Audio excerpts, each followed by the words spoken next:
Bismillahirrahmanirrahim. Assalamualaikum warahmatullahi wabarakatuh. Selamat pagi dan salam sejahtera. Alhamdulillah, Auda, kita dapat bersua kembali dari daerah Tutong.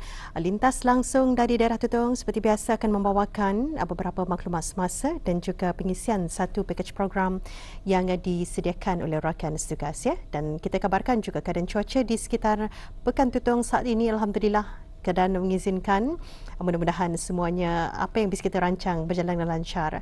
Baik, kita akan maklumkan dulu, Auda, info mengenai penutupan sementara bekalan elektrik yang kita terima, iaitu penutupan sementara dijalankan di sebahagian kampung Binutan, Mukim Rambai, daerah Tutong.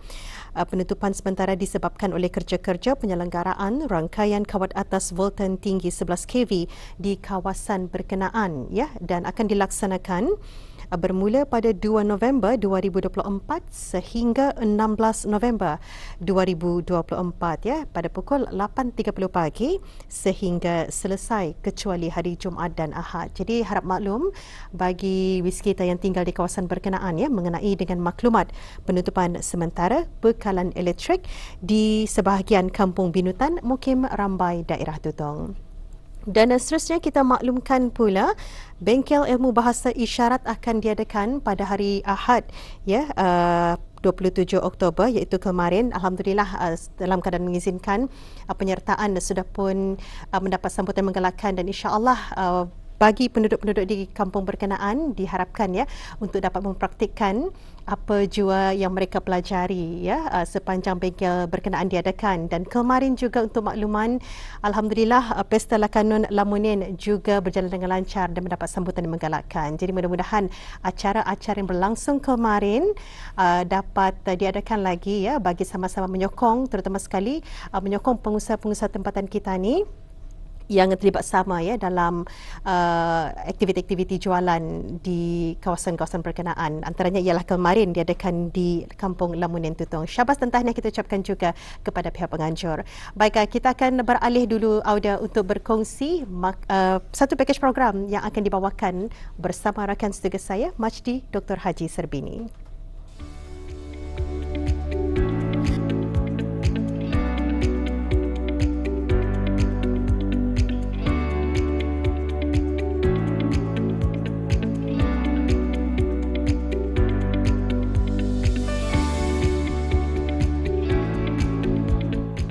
Sayur-sayuran terdiri daripada tumbuhan berdaun yang harus dimanfaatkan dalam pengambilan makanan seharian bagi setiap individu kerana ia merupakan antara keperluan utama yang diperlukan tubuh dalam diet harian bagi membekalkan sumber vitamin dan nutrien yang baik yang diperlukan badan.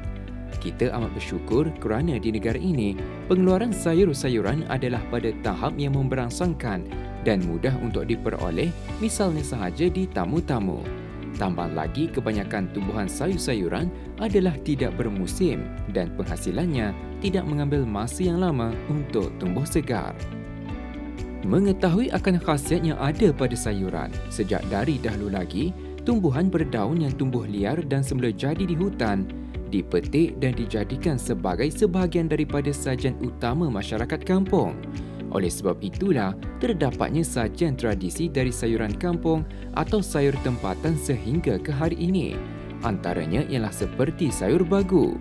Tumbuhan yang tumbuh subur secara semula jadi di iklim hutan hujan tropika ini kerap diambil pucuk mudanya bagi dijadikan sebagai hidangan sayuran kampung yang dimasak ringkas, iaitu ditumis sahaja.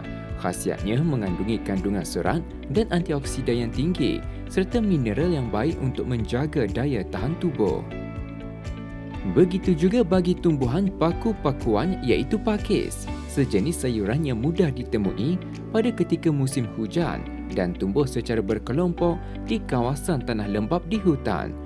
Pucuk mudanya yang masih berungkal sesuai digunakan dalam masakan dan mengandungi cukup banyak vitamin A yang baik untuk kesihatan mata, selain baik untuk mencegah kenaikan kolesterol dan mencegah hipertensi.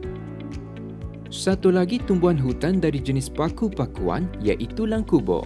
Tumbuhan yang mudah ditemui di kawasan tropika di seluruh dunia ini dimanfaatkan dalam sajian kampung iaitu hanya ungkal muda sahaja dimasak dan dimakan kerana mempunyai khasiat seperti untuk melancarkan sistem pencernaan, mengatasi sembelit serta membangkitkan selera makan seseorang. Lemiding, satu lagi sejenis sayuran kampung dari jenis paku-pakuan yang digemari masyarakat Brunei. Ia mudah ditemui di kawasan paya, malah ada juga tumbuh di kawasan bukit. Sayur lemiding mempunyai zat besi yang tinggi yang dapat untuk pengubatan anemia selain baik untuk mencegah pelbagai penyakit yang berpunca dari oksidatif stres. Melihat pada perkembangan pengetahuan mengenai bidang pertanian, majoriti masyarakat kampung dan para petani sudah mula mengambil inisiatif untuk memanfaatkan lahan kebun bagi membudidayakan penanaman sayur-sayuran agar lebih mudah untuk diproduksi serta dituai hasilnya tanpa perlu mencari ke dalam hutan. Jika cara penanaman sayur itu adalah mengikut pada tata cara kaedah penanaman yang betul, maka dapatlah dihasilkan dalam kuantiti yang banyak, seperti contoh tanaman moringa. Tumbuhan yang disebut sebagai superfood ini mudah untuk ditanam dan dijaga. Selain juga digelar miracle tree. Daunnya dapat dimasak dan dijadikan sebagai sayuran atau boleh juga diproses sebagai serbuk untuk digunakan dalam masakan atau minuman. Ia mengandungi vitamin C dan kalium yang tinggi selain kaya dengan kandungan antioksida, mengandungi antiinflamasi serta sumber vitamin dan mineral yang baik. Seterusnya ialah sisigan. Tumbuhan ini sering tumbuh secara semula jadi di kebun-kebun dan pucuk yang masih muda lah yang digunakan sebagai ulaman atau dimasak. Ia mempunyai semua mineral, vitamin dan protein penting seperti kandungan mineral potasium, magnesium, kalsium, fosforus, iron dan sebagainya. Selain mempunyai nilai perubatan tinggi untuk kesihatan kaum ibu yang sedang mengandung dan menyusukan anak. Sayuran notol, antara tumbuhan yang ditanam di kawasan kebun, mempunyai cecair lendir pada daunnya dan dikategorikan sebagai tumbuhan epifit. Tumbuhan ini lazim dimasak secara ringkas dan mengandungi aktif compound yang baik untuk merawat penyakit mata, demam, malaria dan gatal-gatal. Selain itu, serai Aceh, antara tumbuhan yang ditanam di kebun. Menariknya, hirisan daun serai Aceh dapat digunakan pada masakan daging kerana ia mempunyai fitokimikal yang berupaya untuk melembutkan daging. Selain juga kerap digunakan sebagai pengganti serai biasa dalam masakan kerana ia mempunyai aroma dan perasa yang sama seperti serai biasa. Khasiatnya, ia memiliki sifat antioksidan yang bertindak sebagai pencegah pelbagai penyakit kronik selain memiliki ciri-ciri antimicrobial activity yang signifikan bagi menghalang penyakit yang berpunca dari mikrob. Sumber makanan juga sebenarnya dapat diperoleh pada bahagian-bahagian lain tumbuhan yang bukan dikategorikan sebagai tumbuhan sayuran, namun dapat sahaja diolah menjadi sayuran atau digulai. Hal ini dapat dilihat seperti contoh pada tumbuhan guling papa yang lazim dimanfaatkan adalah batang pokoknya, namun pucuk daun muda tumbuhan tersebut dapat dikonsumsi dan lazim dijadikan sebagai ulam-ulaman yang dicampur bersama bahan-bahan sampingan. Daun mudanya dipercayai dapat merawat hipertensi dan demam. Selain itu, tumbuhan batang buluh. Bahagian yang dapat dijadikan gulaian sayur ialah rebungnya, iaitu bahagian yang keluar dari pangkal pokok di permukaan tanah sebelum ia tumbuh membesar menjadi pokok buluh. Rebung mempunyai rasa yang agak manis dan mengandungi tinggi potasium dan baik untuk menjaga dan menurunkan tekanan darah.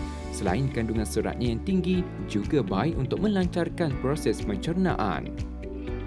Tumbuhan rotan sering digunakan batangnya dalam pembuatan perabot, namun memiliki umbut pada bahagian dalam batang rotan yang masih muda dan lembut. Umbutnya digunakan dalam bidang masakan dan memiliki nilai gizi yang tinggi, mengandungi serat yang baik untuk mencegah sembelit serta kaya dengan vitamin dan mineral seperti vitamin A, C, kalsium dan zat besi bagi meningkatkan sistem kekebalan tubuh. Bagi tumbuhan buah mambangan, ia dikategorikan sebagai tumbuhan buah-buahan. Namun daun pucuk muda pohonnya yang lembut dapat dijadikan sebagai ulaman atau gulaian sayuran kampung yang menyelerakan. Ia mengandungi antioksida, iaitu nutrisi yang penting untuk tubuh badan bagi mengelakkan penghasilan radikal bebas yang mengakibatkan penyakit di samping kaya dengan nutrien yang diperlukan oleh tubuh badan manusia. Tuntasnya, mengamalkan pengambilan sayur-sayuran itu pastinya banyak kebaikan kerana seperti kelazimannya, sayur-sayuran mempunyai kandungan vitamin, mineral, nutrien dan serat yang diperlukan tubuh. Demikian antara khasiat sayur-sayuran yang dapat dikongsikan menerusi pakej program dari Daerah Tutong untuk edisinya hari ini.